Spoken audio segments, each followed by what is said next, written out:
Praise the Lord. जब बुराई से हमारा सामना होता है तब बहुत कठिन होता है उस बुराई को बर्दाश्त करना, उसका सामना करना या उसे सहना। जब हम देखते हैं कि हम सही हैं और सामने वाला व्यक्ति बगैर किसी ठोस कारण के हमारे साथ बुराई करता है, ऐसे बहुत सारे लोग हमें इस दुनिया में मिलेंगे जो भलाई के बदले बुराई करते हैं।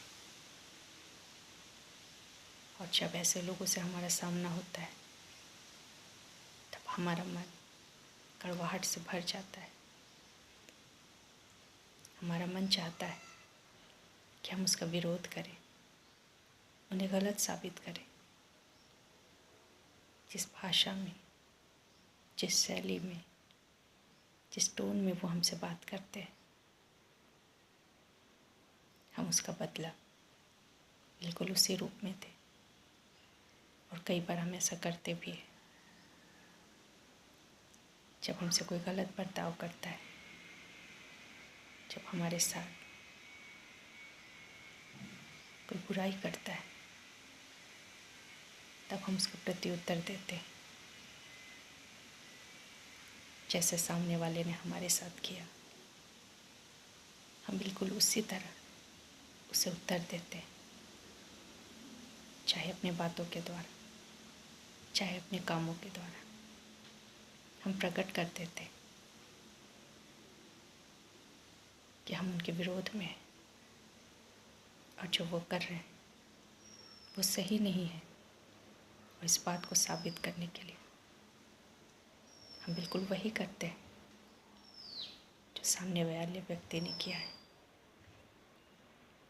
हम बुराई को ख़त्म नहीं कर सकते, क्योंकि जब हम बुराई को ख़त्म करने का प्रयास करते हैं, जब हम बुराई का उत्तर बुराई से देते हैं, तो बुराई ख़त्म नहीं होती, लेकिन वो और बढ़ती है, फैलती है और आगे बढ़ते जाती है।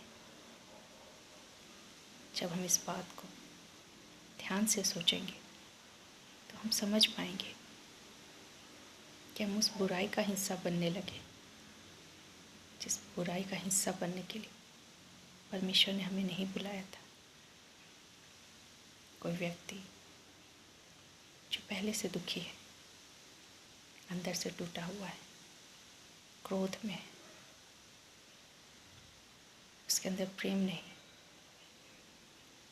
और इसीलिए वो सबसे बुरा बर्ताव करता है। और जब ऐसे व्यक्ति हमारे सामने होते हैं तब हम उन्हें पलटवार करते हैं और सोचते हैं कि यदि हम उन्हें उत्तर नहीं देंगे,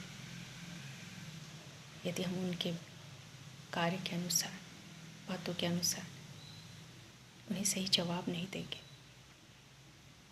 तो उनका मनोबल बढ़ेगा, उनकी बुराई बढ़ेगी।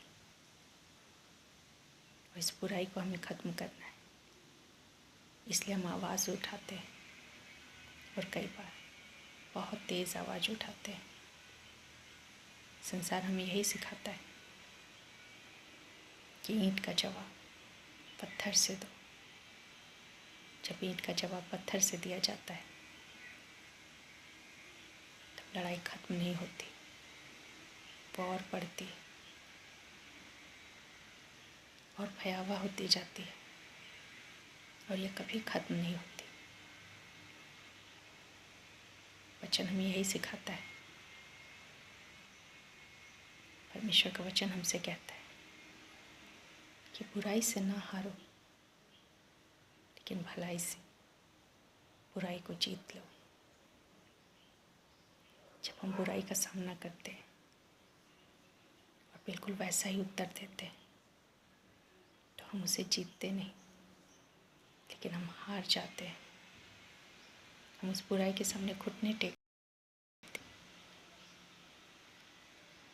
क्योंकि हम ये स्वीकार कर लेते हैं कि ये बुराई बहुत ताकतवर है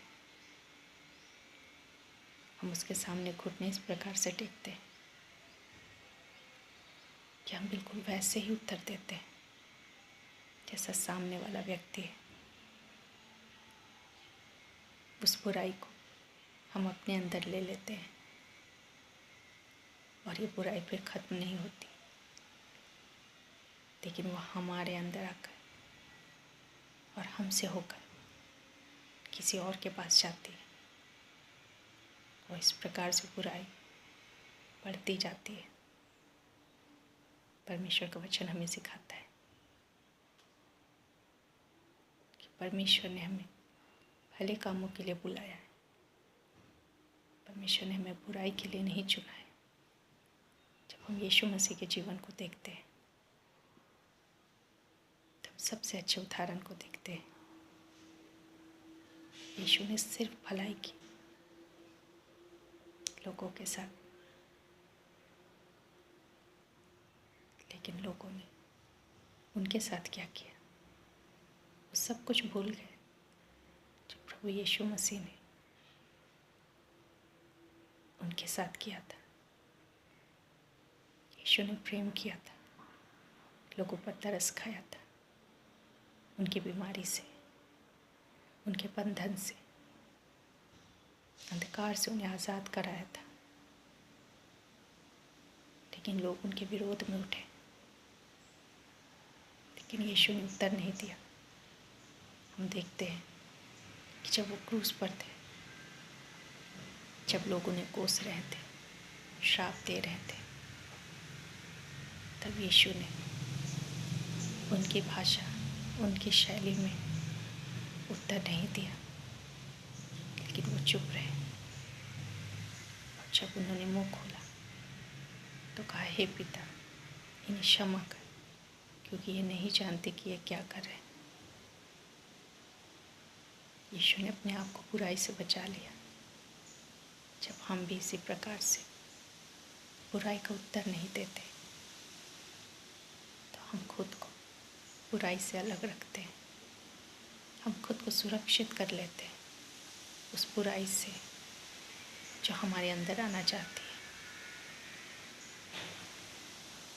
परमेश्वर का वचन हमें यही सिखाता है कि हम परमेश्वर के बच्चे, हम उसकी संतान हैं, हमें उसका रूप है, तो हमें अपने परमेश्वर का गुण प्रकट करना है। बुराई शैतान का गुण है,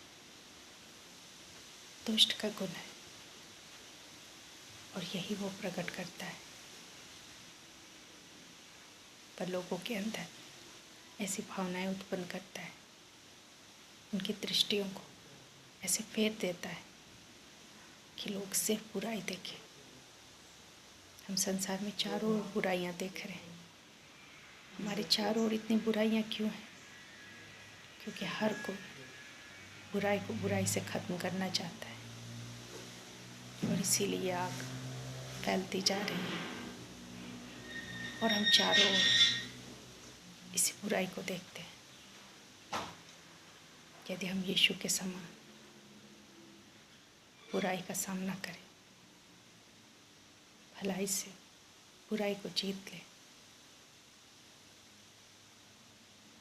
तो बुराई फैल नहीं पाएगी। बुराई लोगों के जीवन में, हमारे जीवन में सिर्फ और सिर्फ बर्बादी को लाती है। हम बुराई से कैसे दूर रह सकते हैं? सिर्फ एक प्रकार से कि हम बुराई का उत्तर बुराई से न दें।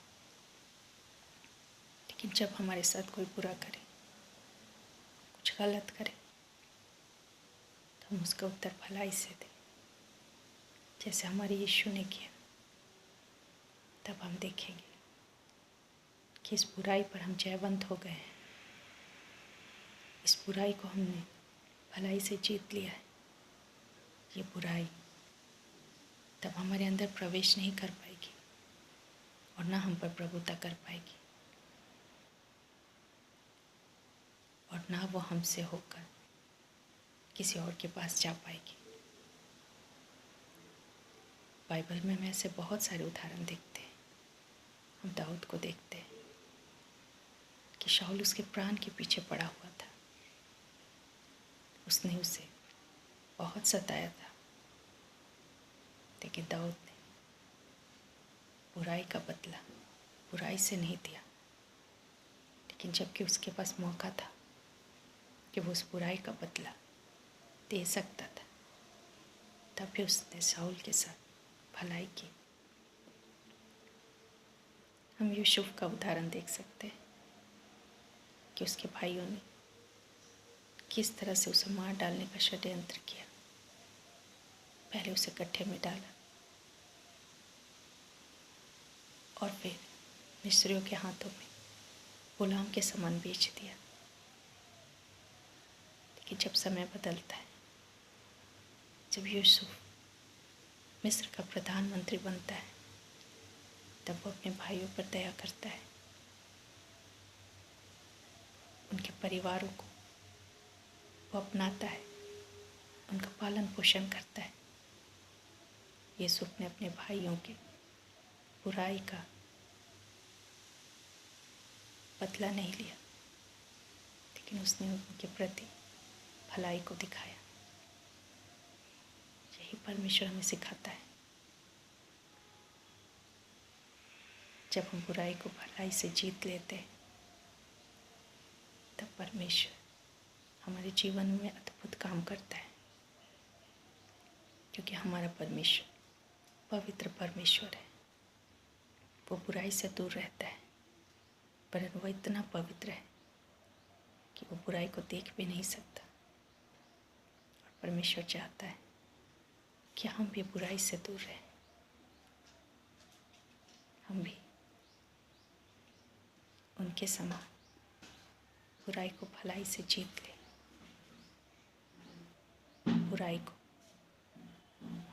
बुराई से जीता नहीं जा सकता, लेकिन बुराई को जीतने के लिए हमें भलाई करनी होगी। तब जाकर ये बुराई रुकेगी, खत्म होगी।